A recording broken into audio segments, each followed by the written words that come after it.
कल प्रश्न हुआ, एक अधिकारी थे, वो कह रहे थे हम एक संत के पास गए, वो हमको कह रहे थे कि रोटी रोटी कहने से तुम्हारा पेट भर जाएगा, तो तुम राम राम कहोगे तुम्हारा कल्याण हो जाएगा। एक बार सामने बैठ करके बात करो, जो भगवान के नाम में डूबे हुए हैं, तुम्हें पता चल जाएगा कि नाम में कितनी सामर्थ्य है। नाम सच्चिदानंद की होड़ रोटी से निकाल रहा है। मलमूत्र के भांड शरीर का पोषण करने वाली रोटी से उस सच्चिदानंद का नाम, जिसका नाम सुमिर पवन सुत पावन नामू, अपने बस करी राखे रामू, इसके नाम के बल से तुम्हें हम क्या क्या बताएं। जो आज जो कुछ भी शून्य के आगे अंक लगा वो नाम ही है, नहीं सब शून्य है। नाम धाम रूप लीला इनकी अवहेलना करके पता नहीं कौन से सिद्धांत से भगवत प्राप्ति कराना चाहते हैं, कौन से सिद्धांत का ज्ञान नहीं है। अष्टांग योग, सांख्य योग, कर्म योग, भक्ति योग, यही तो योग है। बचपन से इन्हीं योगों में तो धूल धूसरित हुए, तब हम बोल रहे हैं राधा राधा राधा राधा। रोटी रोटी कहने से तुम्हारा पेट नहीं भर जाएगा, लेकिन राम राम कहने से जन्म जन्म की भूख न मिट जाए तो मुझे बता दो, जन्म जन्म की भूख मिट जाएगी। कैसे बात, तुलसी जाके मुख से धोके निकसत राम, ताके पक्की पक्तली मोरे तनु की चाम। अभी भगवान की कृपा है कि कहीं कहीं भगवत प्रेमी महात्मा भगवत मार्ग की पुष्टता प्रदान करने वाले शास्त्र सम्मत वचन बोलते हैं। शास्त्र के वाक्य बोलने पर मौन और निराश उदास हताश व्यक्ति के हृदय में भगवत प्राप्ति की लालसा पैदा हो जाए, ताली बजाने की हिम्मत ना हो। यार पूरी जिंदगी बर्बाद हो गई। आज महात्मा के वचन सुनकर हमारे हृदय में विवेक जागृत हुआ। आज से भजन में लगूंगा, अब लो नसानी अब ना सही। कोई भी सिद्ध महापुरुष का नाम बताओ जो भगवान के भजन के बिना सिद्ध हुआ। गुरुवाणी जी ललकार ललकार करके जो 10 गुरु हुए, सब नाम पे हमारे सनातन धर्म के जितने भी सिद्ध महापुरुष हुए सब नाम से। कबीरदास जी, धन्ना जाट जी, रामानंद स्वरूप, जितने भी महापुरुष सब भगवान के नाम से। पता नहीं अब कौन से महापुरुष पैदा हो रहे हैं जो नाम की अवहेलना, धाम की अवहेलना, मूर्ति पूजा की अवहेलना। आज तक कोई भी साधक या सिद्ध हुआ हो जिसने गुरु की आराधना ना की और सिद्ध हो गया हो, मैं बताना कुछ नहीं हाथ लगा। तो गुरु मूर्तिमान थे या अव्यक्त? मूर्तिमान। गुरु के वचन साकार थे या निराकार? साकार। गुरु के चरण साकार थे कि निराकार? और जब माथा रगड़ते हैं तो स्थिति निराकार में हो जाती है। समझो, वेद वांग्मय भगवान का साकार रूप है। पता नहीं कौन सा आजकल ज्ञान हो रहा है, बेमतलब कि न शास्त्र में लिखा है और न कहीं किसी संत से सम्मत है। जिस सभा में भगवान की निंदा हो, भगवान के नाम की निंदा, उठकर खड़ा होकर विरोध करके चल देना चाहिए। ये जब मर के जाएंगे तो एक बार राम उनके लिए भारी पड़ेगा यमराज को निर्णय करने के लिए। परिणाम में होता है एक मन गेहूं आज फेंक दो, कल 50 बोरी निकाल लो तो तुम्हें बहादुर समझे। समय लगता है। अगर निरंतर जपोगे तो इसी जन्म में तुम्हें अनुभव हो जाए। हम कह रहे दूसरे की बात मानने की जरूरत, आप खुद देखो। जब नाम तुम्हारे जीवन में नहीं था तो तुम क्या थे, आज नाम है तुम्हारे जीवन में तो क्या हो, खुद देख लो। दूसरे की कहने की क्या जरूरत है। भक्ति ये छाती प्रमाण है इसका। शास्त्र प्रमाण, संत प्रमाण तो दूर की बात रही, जाने मोरी छाती प्रमाण है। तो इसलिए बहुत कान संभाल करके ऐसे पाखंडियों के वचन न सुने जाए जो भगवान की अवहेलना करते हैं। परम ज्ञानियों में शिरोमणि महान महान पुरुष सब भगवान के नाम रूप लीला धाम में लगे। हरिशरणम एक क्षण भी नहीं भूलते सनकादि। बड़ी विचित्र दशा है। कलयुग में ब्रह्म ज्ञान बिन नारी नर करें न दूसरी बात, और कौड़ी लागी लोभवत करें विप्र गुरु घात। बिल्कुल गोस्वामी जी सत्य लिख गए।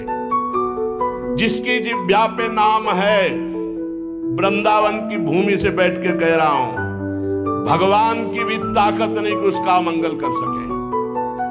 जैसे सूर्य की ताकत नहीं कि अंधकार दिखा सके, क्योंकि जहां सूर्य वहां अंधकार नहीं। ऐसे जहां भगवान का नाम है तो भगवान भी अमंगल नहीं कर सकते। इतने शास्त्रों में उदाहरण बड़े बड़े, और सबसे बड़ा उदाहरण हम, हमारी छाती है। हम किसी के सपोर्ट से नहीं चल रहे हैं। किसी के हम सिखाए या पढ़ाए नहीं चल रहे, नाम भगवान के सपोर्ट से चल रहे हैं, नाम की गर्जना से जी रहे हैं, नाम की गर्जना से दहाड़ रहे हैं। नाम ही हमारा जीवन है। सामने आके बात करे जिसको लगता हो नाम में कितनी ताकत है। नाम ही हमारा जीवन है, नाम ही हमारा सर्वस्व है। हमें कोई गति नहीं चाहिए, बस हमारे हृदय से नाम चलता रहे। बस पूज्य भाई जी हनुमान प्रसाद पोद्दार जी की परम कृपा, उन्होंने ऐसा ठास के नाम भरा। पूज्य गुरुदेव भगवान जो बचपन से लिए उन्होंने नाम भरा।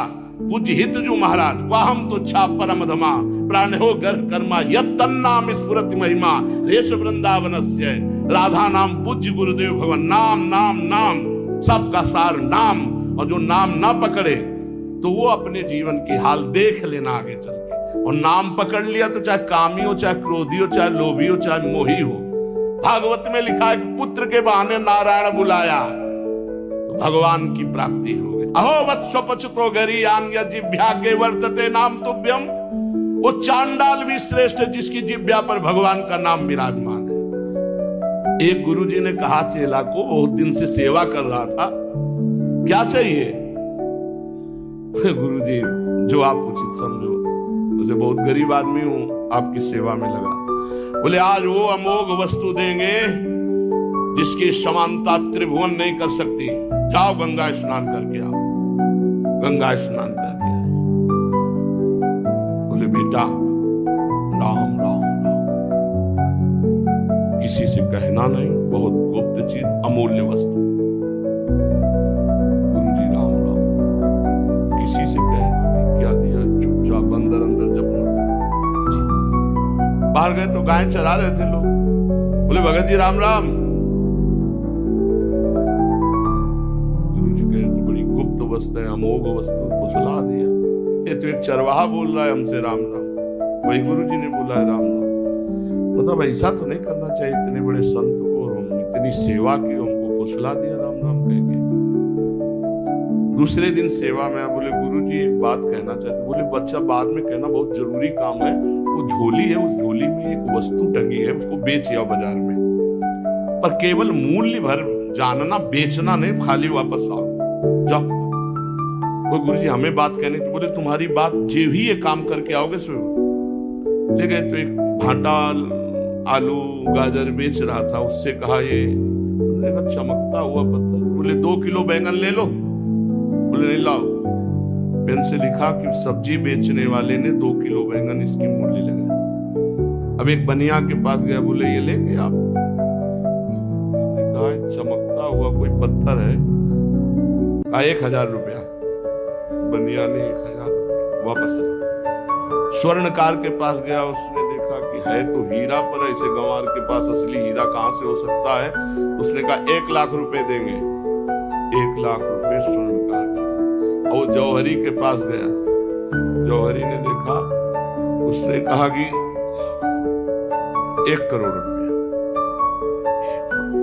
जौहरी सबसे बड़े जौहरी के पास गया, उसने कहा ईमानदारी के बात बताएं, हमारे यहाँ जितने हीरे सोना चांदी के आभूषण सब ले जाओ तो भी इस हीरे की कीमत नहीं है, इस लोक का है नहीं, ये अमूल्य हीरा है। अमूल्य हीरा सबसे बड़े जौहरी। गुरुजी बेचे आए? आपने कहा तो वापस ले आना, कीमत पता लगाया है। क्या? तो बोले बैंगन बेचने वाला कह रहा था 2 किलो बैंगन ले लो। पूरा सबका बता। बोले बेटा अगर हम ना कहते तो तुम 2 किलो में ये अमूल्य हीरा बेच जाते। ए बेटा, जैसे इस हीरे की कीमत कोई बड़ा जौहरी जानता है, ऐसे भगवान नाम की कीमत कोई नाम जापक महापुरुष जानता है। ये संसारी भोग वासनाओं में लिप्त ये थोड़ी नाम की महिमा को जानते हैं। नाम की अपार महिमा है। जितना जो नाम जप करेगा उसके अंदर वो प्रकाशित होगा। कलयुग केवल नाम आधारा, सुमेर सुमेर नर उतरे पारा। मान लो हमारी जो मानना है, नाम कृतयुगे ध्यायते विष्णुम तेतायाम यजते मखई द्वापरे परिचर्यायाम कलौ तद्धर कीर्तनात्। हरेर नामयु हरेर नामयु हरेर नामयु केवलम कलौ नास्तेव नास्तेव नास्तेव गति अन्यथा केवल नाम केवल नाम। आज प्रवचन को, भगवत चर्चा को, भगवत धर्म के मार्ग को, सनातन धर्म के मार्ग को समझने के लिए पहले जितेंद्रियता, पवित्रता, स्वयं आचरण शास्त्र के अनुसार, तब हम उसके बोलने का अधिकार रखते हैं। आज बोलने का ही केवल अधिकार रखते हैं, आचरण का नहीं। इसीलिए कहते कुछ है, मन में कुछ चल रहा है, करते कुछ है, और जो कहा जाए उसी में चला जाए, वही चरित्र हो, आचरण हो, उसे कहते हैं सच्चा मार्ग का पथिक। बिन विवेक वैराग्य भक्ति बिन सत्य नए को मानो, भगवत विमुख कपट चतुराई सो पाखंडे जानो। भगवान के नाम की, अरे कैसे पूरे जीवन की बात कह रहा हूं, एक घंटा 2 घंटा पढ़ लिख करके नहीं बोल रहा हूं, पूरे जीवन की बात कह रहा हूं। आप विचार करके देखो, यदि कोई धर्मात्मा पुरुष धर्म का उपदेश धर्म विरुद्ध देता है तो धर्मात्मा है ही नहीं, शास्त्र विरुद्ध देता है तो है ही नहीं।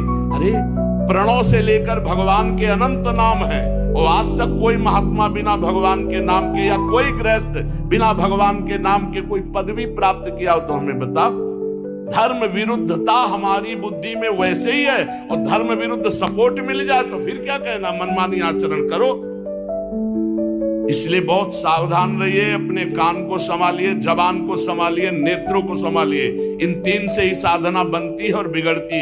नेत्र गलत देखेंगे, जबान गलत बोलेगी, कान गलत सुनेंगे तो आपका गलत चिंतन होगा, गलत क्रियाएं होंगी, और आप सत्य सुनोगे तो सत्य भगवान की प्राप्ति